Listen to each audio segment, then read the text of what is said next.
diabetes ataupun kecil manis. Bila bayang 3 serangkai ni, kita terus fikir apa tentang 3 penyakit, iaitu tekanan darah tinggi, sakit jantung, ke diabetes ataupun kecil manis. Dan kenapa dipanggil 3 serangkai?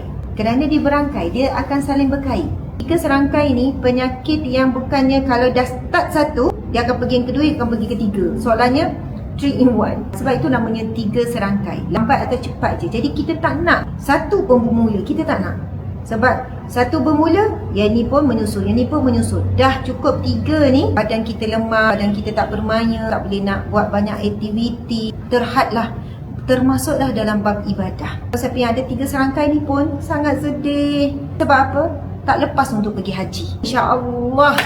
Ni, olive guard. Jadi, jangan bertangguh. Sebab apa? Kesihatan adalah harta ataupun modal paling mahal. Lebih mahal daripada harta, duit yang banyak. Lebih mahal daripada segala-galanya. Sebab, walaupun duit banyak, rumah besar, kereta besar, tapi apabila tak sihat, sakit, kita tak boleh nikmati pun segala yang kita usahakan itu. Jadi, kesihatan juga sangat penting untuk ibadah. Itu paling utama. Kita nak pergi umrah, kita nak pergi haji. Jadi, jangan bertangguh lagi untuk menyayangi diri sendiri. Tekan link di bawah sekarang juga.